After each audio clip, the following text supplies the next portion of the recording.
대한 이야기인데, 여기서 이제 제가 끌어올 수 있는 키워드, 해시태그 1번 김현권. 우리 방송에 나온 적도 있고요. 다른 방송에도 여러분 나가신 분이세요. 대구 경북 출신, 마늘로 유명한 곳이죠. 의성의 출신이신데 비례대표로 지금 활동하시는 김현권 의원이 있고요. 정청래 의원이 또 있습니다. 여기에는 어쩌면 두 가지의 이야기가 맞물려요. 뭐냐, 김현권 의원은 이런 얘기했어요. 본인의 부고 아니면 어떤 뉴스도 정치에겐 도움이 된다는 얘기가 있지만 지금 상황은 아무래도 지나치다. 저렇게 맨날 시달리면 언제 도정에 몰두할 수 있겠냐. 그래서 그런 관점에서는 일에 집중할 수 있게 좀 하기를 바란다. 이런 식으로 이렇게 이재명 지사를 옹호하는, 사실상 현역 국회의원으로는, 민주당 의원으로는 처음으로 글을 올렸다. 이래서 화제가 됐고요. 또 정청래 의원은 판도라라고 하는 프로그램에서 그분의 속내가 어떤 건지 알아요. 직접 이야기를 들은 적도 있어. 이제 방송이 좀 이걸 너무 이렇게 튀게 왜곡한 측면도 있긴 하지만, 정청래 의원의 이야기는 지금 현재로서는 이재명 지사에 대한 언급하는 것 자체가 불편하다 이 얘기예요. 김영권 의원하고 정청래 의원의 이야기는 어쩌면 상반된 부분이 있거든요. 그거에 대한 이야기를 잠깐만 해보겠습니다. 네, 그러면 제가 이제 먼저 말씀을 드리면, 일반적으로 많은 분들이 생각을 하는 바를 제가 말씀을 드릴게요. 좋아하고 싫어하고를 떠나서 이제 잘 모르지만 요즘에 그 상황들을 보면 일을 하셔야 되는 분인데 너무 많이 시달린다는 느낌은 일반적인 사람들에게 주는 거는 제가 볼 땐 맞는 것 같아요. 터닝포인트가 저는 김우선 씨의 점사건이었다고 보는데, 그러면서 또 비슷한 시기에 조금 시간 지나고 나서 강용석 변호사의 구속까지 연결되면서 이제 정치판이라는 게 원래 그래요. 이쪽 흐름 쭉 갔다가 다시 돌아왔다가 이재명한테 뭔 일이 있겠거니 했던 사람들이 김부선 효과로 인해서 다른 사건처럼 지워지는 측면도 분명히 있고요. 근데 전체적인 흐름은 이재명 지사에 대해서는 사실 그런 부분이었을 거예요. 그러니까 김영권 의원 이야기 전에도 여러 가지 것들이 얽혀 있는데 진실이 뭔지를 몰라. 민주당 국회의원들도. 그러니까 나설 수가 없는 부분도 분명히 있었을 거라고 봐요. 당대표 선거 때도 그런 걸 봤잖아요, 우리가. 확정되지 않은 사실이기 때문에 당장 그걸로 나가라고 말하기엔 좀 어렵다라는 게 이해찬 현 대표 쪽의 이야기였고, 김진표 후보 쪽의 이야기에서는 그런 게 당에 부담이 되니까 사건의 결과가 나올 때까지 나가 있어라 하는 뭐 이런 부분이 있었을 거 아니에요. 그래서 사건을 해결해 나감에 있어서 우리가 지금까지 많은 부분들을 좀 이야기했던 것 중에 하나가 이런 것도 있었거든요, 옛날에. 민주당 사람들은 지들 불리하면 일단 지켜주지 않고 나가려고 한다, 이런 분위기도 있어요.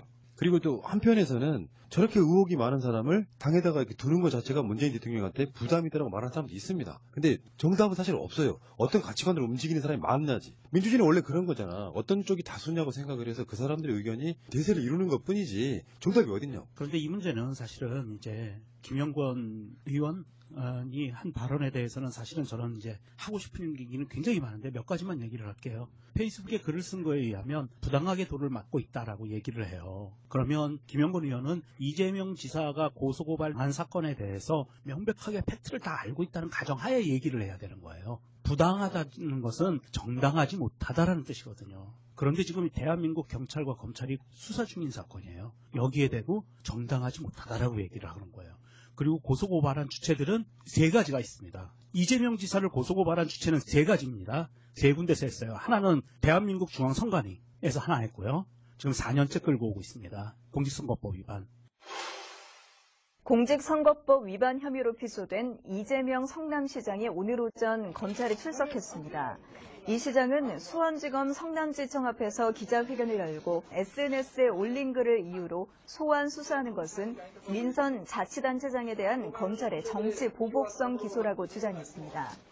이 시장은 검찰의 중립성을 의심할 수밖에 없다면서 비정상적 국가 권력의 정상화를 위해 투쟁하겠다고 밝혔습니다. 지금 문제된 통합진보당과 관계되어 있다는 그 업체에 대해서는 MB정부에서 우수업체로 인정을 해서 2011년, 2012년, 2013년, 2014년 그리고 올해까지 이명박 대통령은 물론이고 박근혜 대통령도 계속 연간 수천만 원씩 자금 지원을 하고 있습니다. 자금 지원한 사람이 문제입니까? 그 회사의 일거리 준 게 문제입니까? 이 사건 수사는 성남지청, 수원지검 그리고 지금 중앙지검까지 세 번째입니다. 매년 한 번씩 했습니다. 감사원, 경찰 합동 수사도 한 번 있었습니다. 다 아무 문제 없었습니다. 때만 되면 사골 곰탕 우려 먹듯이 연례 행사로 한 번씩 수사하고 종북몰이하고 있습니다. 이제 그만해야 됩니다. 대통령의 한 시간은 5천만 시간의 가치가 있습니다. 100만 성남시장의 1시간도 100만 시간의 가치가 있습니다. 이렇게 할 일 없이 종북몰이 하면서 시간 보낼 그런 여유 없습니다. 이제 그만했으면 좋겠습니다. 업체 선정 과정에서 보고를 받으시거나 결재를 하신 적 있나요? 당연히 최종 결제는 제가 합니다. 저보고 결제했냐 이런 말씀하시니까 말씀드리겠습니다. 간첩이 식당을 하고 있었습니다. 그 간첩 식당 하도록 식당 내준 사람, 그 간첩한테 공짜로 자금 지원해준 사람, 그 식당에서 밥 사 먹은 사람, 이 세 사람 중에 그 간첩한테 자금 지원한 사람이 누군지 여러분 스스로 판단해 봐 주십시오. 두 번째는 자유한국당과 바른미래당 야당들이 고발한 거 있어요. 이번 지방선거 때. 이재명 경기지사의 여배우 스캔들 사건 당사자인 배우 김부선 씨가 변호사 강영석 씨와 함께 오늘 경찰에 출석했습니다.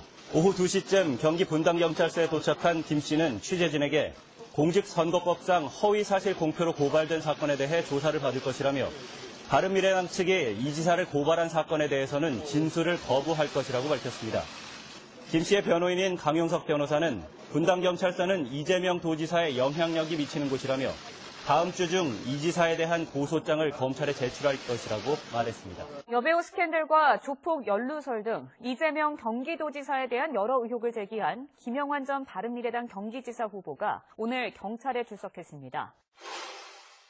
그 세 번째는 시민들이 한 게 있습니다. 이렇게 세 군데서 했는데 인원수도 만만치 않아요. 그런데 지금 이게 이재명 지사가 힘들고 불편하고 공직을 수행하기 힘든 거는 맞아요. 그런데 그게 누가 이재명 지사에게 돌을 던져서가 아니라는 거죠. 민주당 내의 수많은 의원들이 이재명 지사가 돌을 맞는 거를 구경만 하고 있다라는 말을 하면 안 돼요. 아까 푸나님 얘기한 것처럼 법의 잣대로 해결돼야 될 부분이에요. 고소고발건이기 때문에 이건 정치적으로 사안을 해결할 수가 없습니다.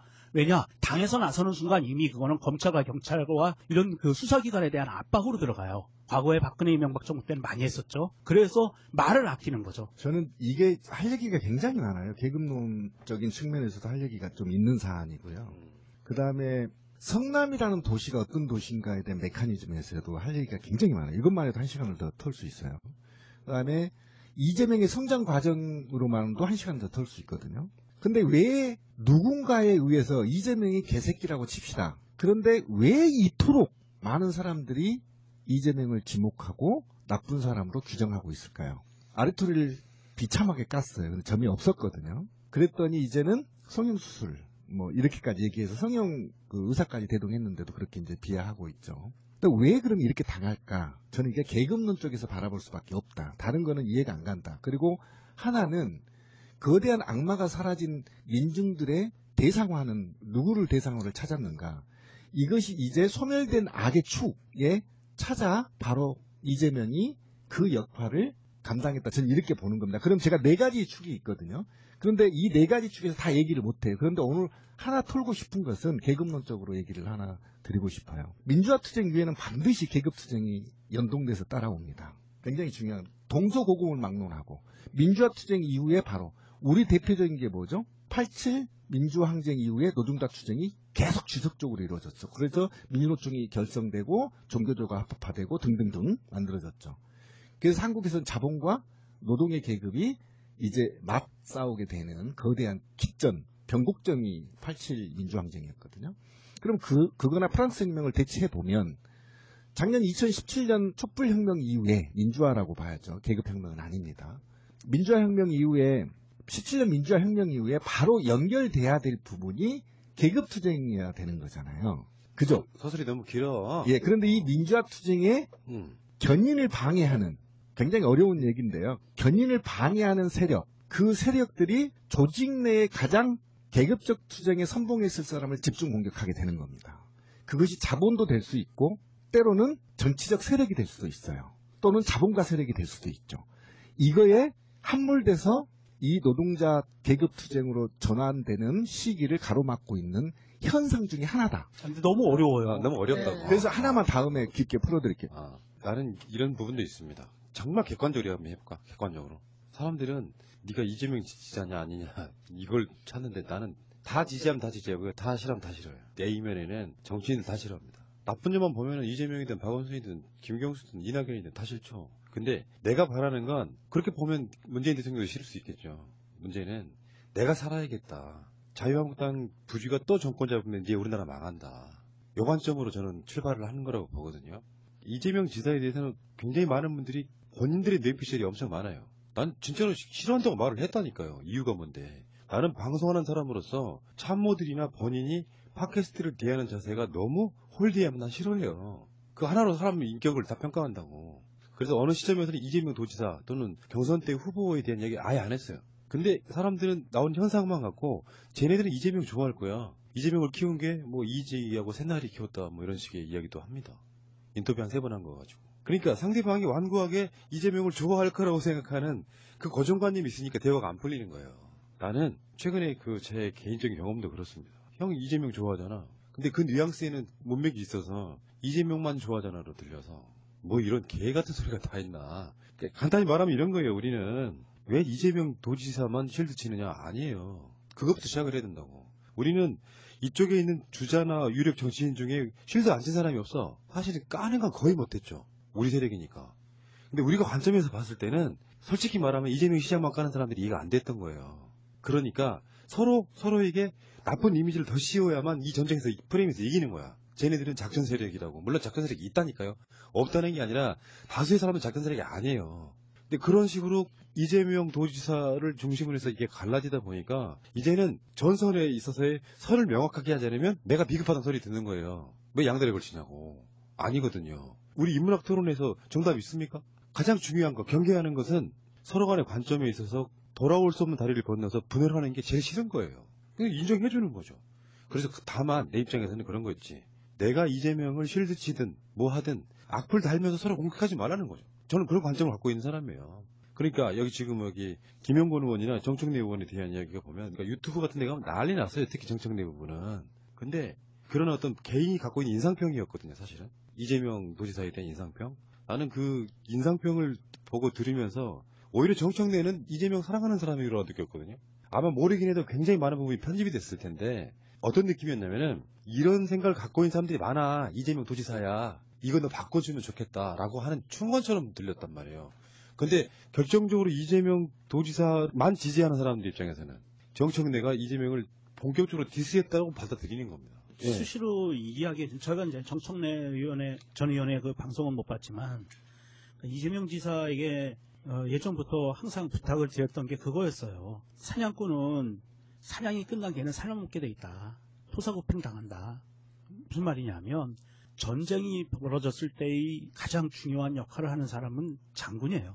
적과 맞서 싸울 수 있는 큰 칼이든 작은 칼이든 칼을 들고 적진에 맞서 싸울 수 있는 군인이 필요하거든요. 그런데 그 전쟁이 끝나고 나면 사실은 그 군인이라는 존재들이 나에게 위협으로 되는 존재가 될 수 있는 확률이 굉장히 높아요. 역사 이래로. 이순신 장군. 그래서 이순신 장군을 친 거죠. 선조가. 그런 것 때문에 이재명 지사가 문재인 대통령이 당선이 되고 나서 이재명 지사도 도지사로 나오고 하면 그 상황에서 그 사람한테 가장 좋은 방법은 과거에 했던 그런 우리를 환호성 지르게 만들었던 이제는 버려야 된다라는 얘기였거든요. 그래야만 본인도 정치적으로 더 커질 수 있다라고 그 몇 번을 말씀을 드렸는데도 제 말이 뭐라고 듣겠습니까마는 이재명 지사는 여전히 과거의 박근혜 시절에 강력한 정부와 싸우던 습관이 아직도 좀 남아있어요. 그래서 제가 아까 두 번째 꼭지, 성남의 특수성, 지역의 특수성을 이제 모르는 얘기인 거죠. 성남이라는 특수성은 다음에 얘기로 하기로 하고요. 저는 그렇게 봅니다. 정청래 의원 얘기는 저는 되게 가슴 아픈 게 있어요. 저희 시민의 눈에서도 이제 그런 거를 당하고 있지 않습니까? 그런데 민주주의는요, 나와 다름에 공존하는 게 민주주의입니다. 나와 다른 생각을 배척하고 소멸시키는 것은요, 독재 국가이거나 또는 제국주의 형태 파쇼죠. 그런데 지금 우리나라는요, 되게 위험한 지경에 있어요. 어떤 거냐면, 그러니까 다른과 틀림을 구분하지 못하는 겁니다. 대표적으로. 정청래가 이재명을 공격한 건 정청래의 정치적 성향입니다. 그리고 신비가 이재명을 공격하는 것도 내 신념인 거죠. 그럼 신비는 이재명이 싫어하구나. 그래, 너 싫어하는구나. 나는 이재명 좋아해. 이렇게 얘기해버리면 됩니다. 맞아요. 예. 그런데 함부로 상대를 규정하는 겁니다. 너 이재명 좋아해? 너? 그래? 너 나쁜 새끼네? 이재명 똑같은 새끼네? 이렇게 규정하는 순간 폭력적인 사회가 되는 거죠. 우리 사회가 그 극심하게 앓고 있는데, 제가 아까 얘기했잖아요. 그러면 이 극심함을 우리 자발적인 인간의 내면에서 나오는 거냐? 이재명이 정말 싫어? 이런 거냐? 누군가가 이데올로기를 제공하는 거냐? 또는 누군가가 자본을 대는 거냐? 그럼 왜 이재명을 이 사회는 죽이려고 하는 세력들이 있는 거냐? 또는 원래 이재명이 나쁜 거냐? 이 문제에 가치 판단이 있는 거거든요. 근데 저는 계급 활동가이기 때문에 계급적으로 바라볼 수밖에 없다는 거예요. 그러면 민주화 투쟁 이후에 계급 투쟁으로 전환되는 과정의 과도기적 과정에서 누군가 악의 축으로 놓고 아까 말씀하셨던 대로 어릴 때부터 노동자 투쟁의 몸에 배어있는 공격적인 사람을 제압함으로 인해서 이게 제2의 민중항쟁으로 번져지는 것을 사전 차단할 목적이 누군가 있었더라고 한다면, 누군가 엑스학자를 다 잊고 있다고 한다면 그의 우두머리격인 사람을 조짐으로 인해서 계급투쟁의 확장을 막아버리는 이 역사적 아이러니도 있는 겁니다. 저는 그렇게 그런 건 본다면 다시 돌아가서 우리가 이 사회에 지금 민주당이 장기 집권을 해야 된다는 건 저기 하는 거죠. 다 동의하는 거죠. 저는 최소 25년 정도는 잡아야 된다고 생각해요. 이 악습들을 바꾸려면. 그러면 민주당 입장에서는요, 정청래도 굉장히 소중하고요, 이재명도 굉장히 소중하다는 겁니다. 그리고 잡농들이 많을수록 좋다는 겁니다. 일단 그래요. 예. 그러면 대박을 칠 수 있단 말이에요. 이 중에 국민들은 마음에 드는 놈 셀렉트해서 대통령 만들면 됩니다. 그런데 문제는 A라는 민주당 후보를 좋아하는 사람이 B 후보를 공격하는 순간 이건 분열의 씨앗이 되는 거죠. 그래 나는 정청래가 좋아. 정청래 대통령 만들 거야. 라고 정청래의 장점 그리고 미래 지향적인 것들만 국민한테 홍보해야죠. 근데 정청래의 단점을 공격하는 순간 식상하게 돼버려요. 그러면 민주당 전체가 몰락하게 되는 겁니다. 그래서 지금 아까 그 의원이 하시는 말이 그런 거예요. 김영근 의원이 했던 말이 뭐냐면 이것도 또한 자산일 수 있다는 겁니다. 자산이기 때문에 관리를 해야죠, 당에서. 관리를 체계적으로 해야 됩니다. 왜 그러냐면 관리를 해야만 다음에 훌륭한 대통령을 찾아낼 수 있거든요. 그런데 특정 정파를 갖고 있는 사람이거나 특정 성향을 갖고 있는 사람이 다음 대통령을 이해해야 된다라는 생각하는 순간 당은 또 결과적으로는 갈등과 분열을 겪게 될 거예요. 그러니까 이재명을 당장 거들기는 힘든다니까. 어떤 정치인도 저는 그게 맞는 거라고 생각해요. 근데 왜 거들지 못하는가를 정청래 의원이 판도라에서 적나라하게 보여준 거예요. 그렇죠. 근데 이런 경우에는 그런 표현을 하지 않는 게 도움이 되죠. 그러니까 거들지 않을 거면 거들지 않는 것을 행위를 하지 않고 조용히 있는 게 도움이 된다고. 근데 이게 전현직 의원 사이에 상반된 메시지가 나왔기 때문에 이제 이런 게 좀 이슈가 되는데 결국에는 저는 가치관 문제라고 봅니다. 뭐냐면 이재명이 단점만 있는 게 아니잖아요. 굉장히 많은 장점이 있어요. 그러니까 기초단체장이 대선 후보로 올라가는 그런 상황은 초유의 사태 같은 거예요. 그렇죠. 그러니까 그런 실력을 갖고 있는 반면에 너무 논란거리가 많아서 이재명 현재 도지사가 어려움에 처해 있는 것도 사실이지만 한편으로 보면 왜 저렇게 논란의 중심이 됐을까 하는 원리로 찾아가 보면 또 대선 경선의 문제도 있고 당내 엄연히 존재하는 개파의 문제도 있고 이런 것들이 이렇게 존재하는데 이 과정에서 우리가 경계했던 거는 그런 부분이었죠. 이재명의 공과 또는 장점과 단점을 떠나가지고 좋은 점도 있는데 단점들을 거의 현미경처럼 끌어와가지고 이것도 나빠 저것도 나빠를 계속 반복하다 보니까 사실은 현재 팟캐스트 내에서 이루어지는 이런 분위기는 이런 게 있어요. 이재명이 미치게 좋다라고 생각하는 사람보다는 야 이재명을 너무 다구리 넣는 거 아니야? 이런 거에서 출발했던 부분이 있는데 관점에 따라서는 이재명의 행실이 원래 잘못됐으니까 그렇지 라고 말하는 사람도 있겠지만 한편으로 보면 그게 흠이 되니 결국은 이게 가치관 차이라는 거예요.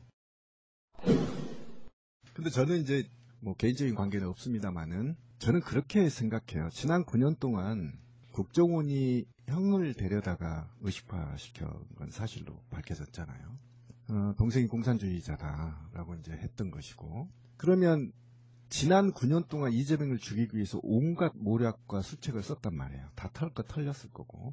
그런데 죽지 않았단 말이에요. 살아났어요. 어쨌든 지금은 누가 죽이는지 모르겠지만 죽이려고 해요. 많은 사람들이. 그러니까 그 와중에도 이제 가장 노무현 대통령이 하고 싶었던 원가 공개, 아파트 건설 원가 공개를 밀어붙였죠. 이런 그가 갖고 있는 파괴적인 혁명적인 것들이 꽤 있거든요. 높이 평가받고 있는 거죠. 이런 것들이 위협적인 사람이 과연 누구일까요?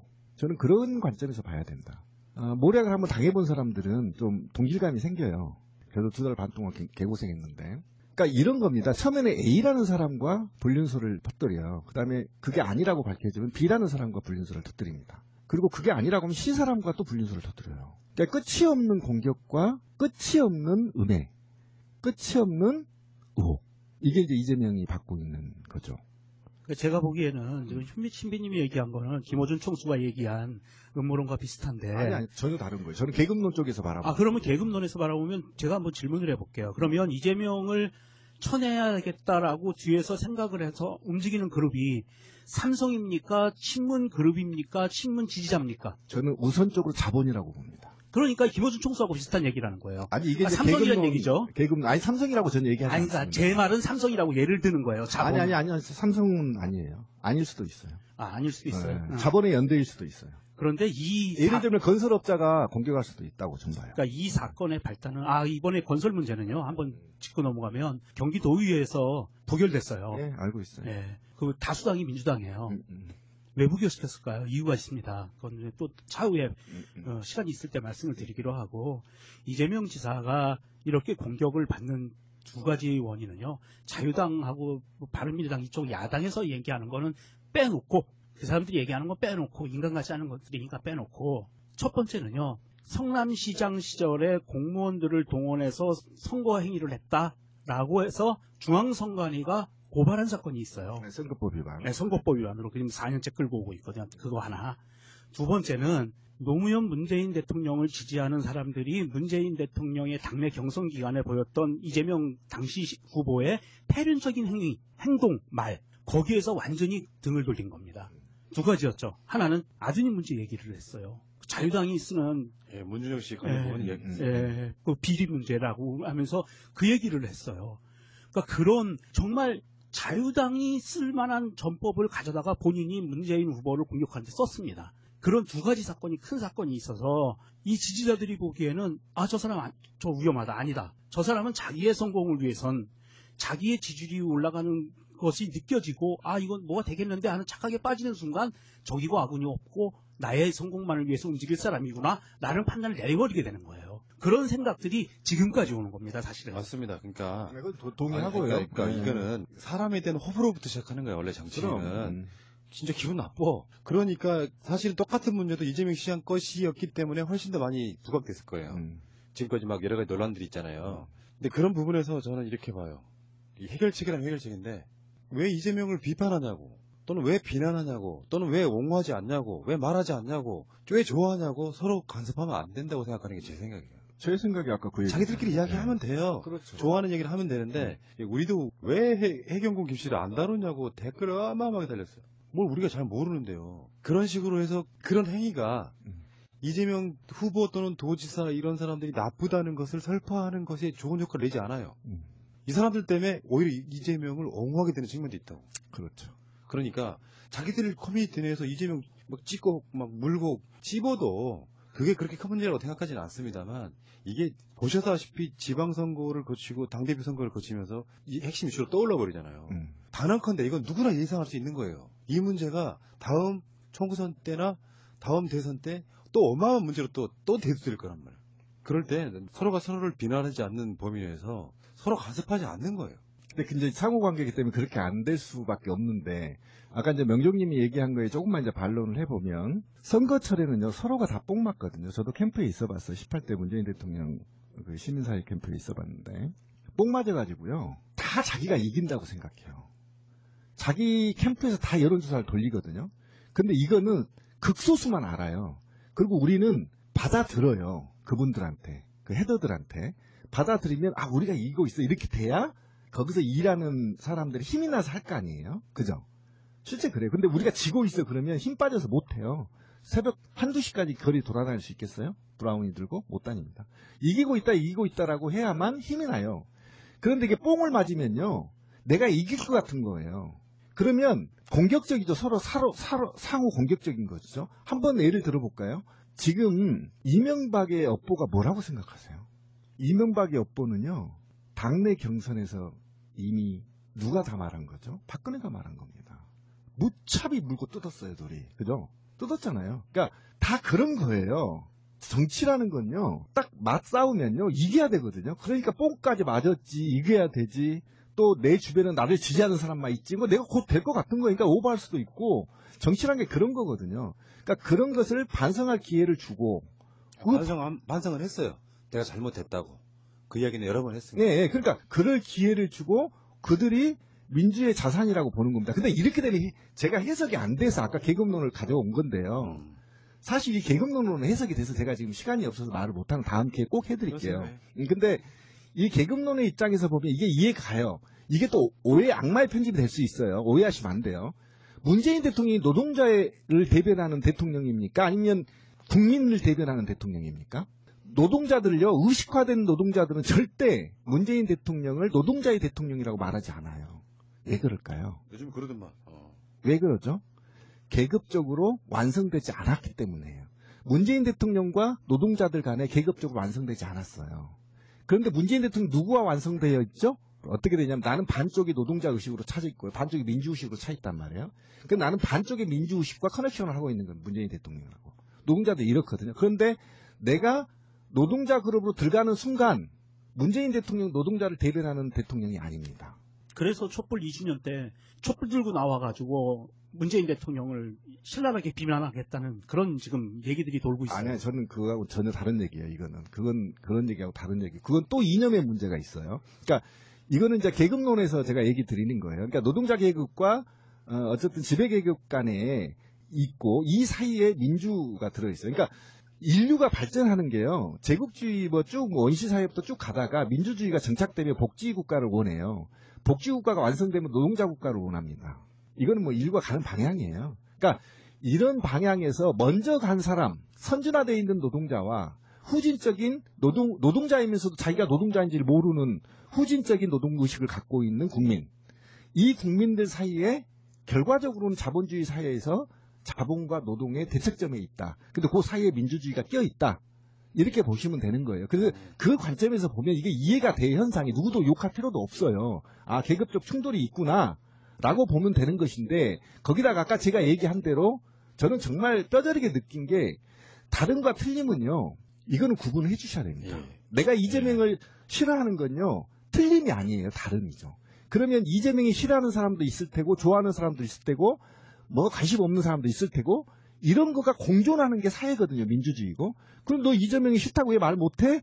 너 찐묻었구나 하고 공격하는 순간 나를 악으로 규정해버리는 폭력적인 상황이 벌어지는 거죠. 이게 굉장히 무서운 거고, 이거를 따먹으려고 하는 사람도 있다는 거죠. 그러니까 저도 비슷한 이야기를 좀 하고 싶은데 조금 다른 결인데, 이재명을 두들겨 패서 쫓아내는 것이 가능할까요? 더 인기도가 올라갑니다. 저는 불가능하다고 봐요. 정치는 반작용이거든요. 맞아요. 그러니까 그걸 해명하는 순간 급성장하게 되는 거죠. 마찬가지로 이재명 싫어하는 사람들을 막 까서 막 어떤 특정 네이밍을 해서 그 사람들을 비판한다고 그 사람들이 사라질까요? 저는 그렇게 생각하지 않는다는 거예요.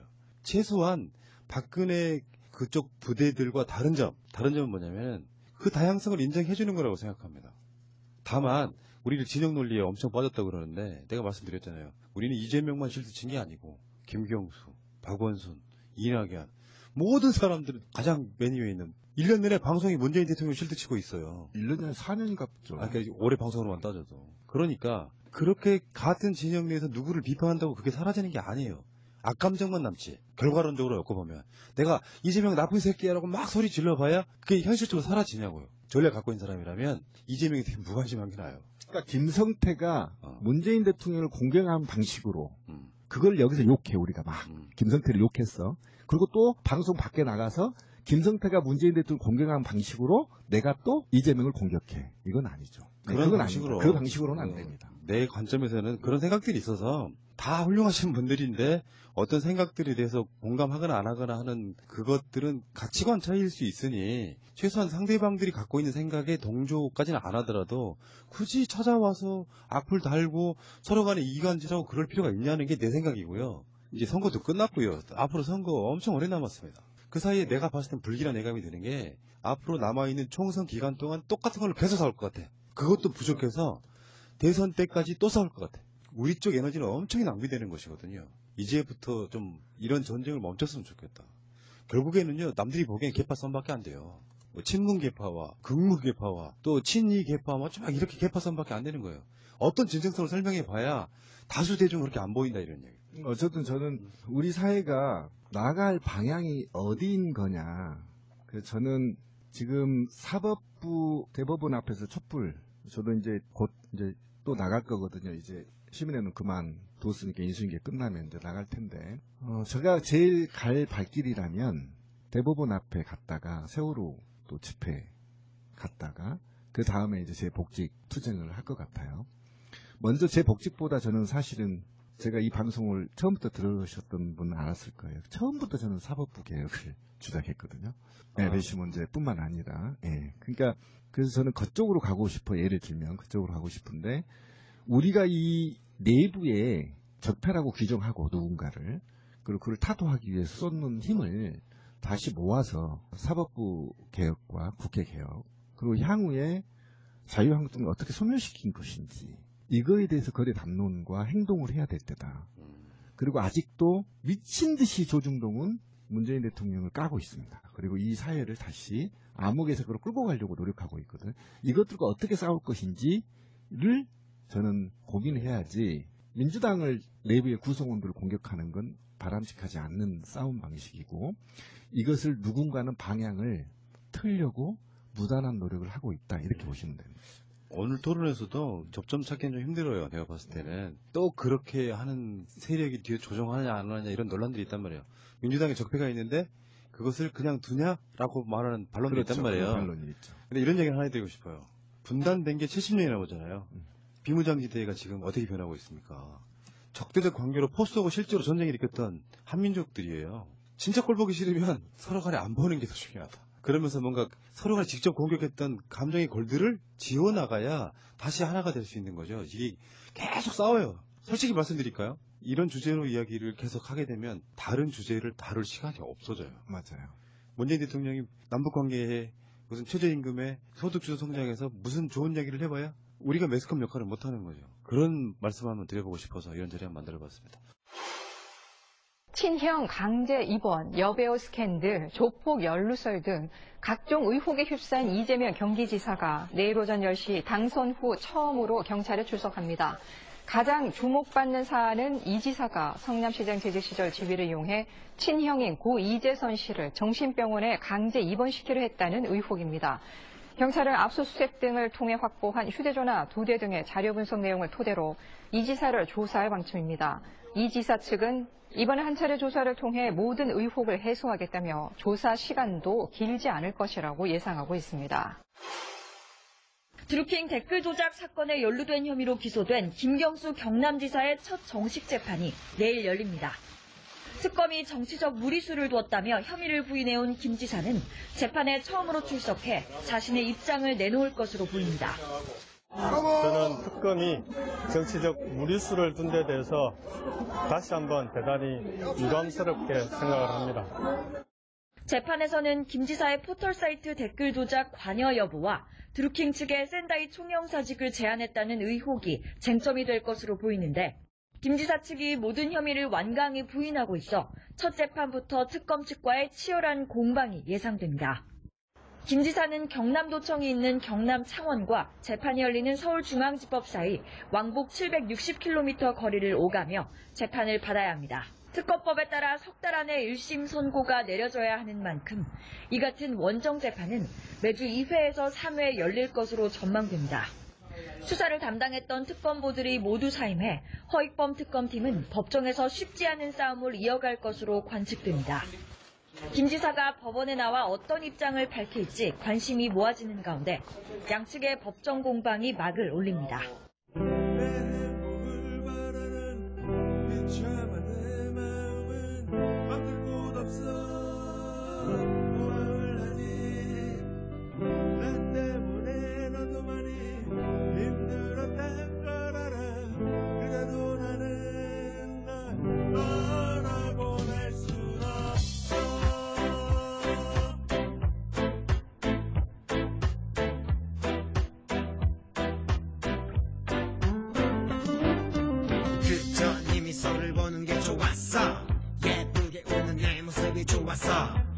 긴 손가락으로 태우던 너의 슬픔이 내 눈에는 보여서 꼭좀 그 밤을 아직 기억하지 주차장 기둥에 우연했던 그 밤과 더 많은 추억들을 기억하지 나 잊지 못할 그 많은 날들을 어떻게 당신을 잊을 수 있겠어요 눈만 뜨면 서로를 찾던 우리였는데 과 다정히 걸어가던 당신의 뒷모습 난 괜찮아요 당신만 행복할 수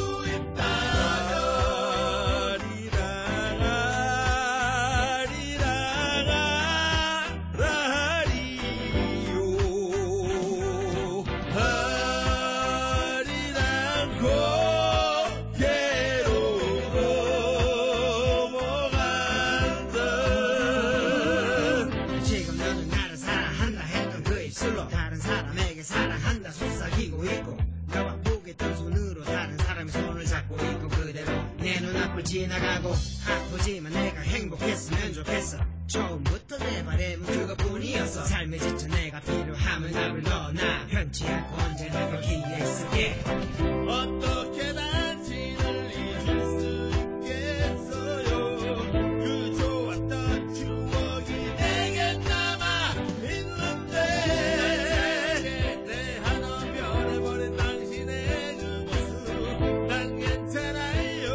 당신만 행복할 수 있다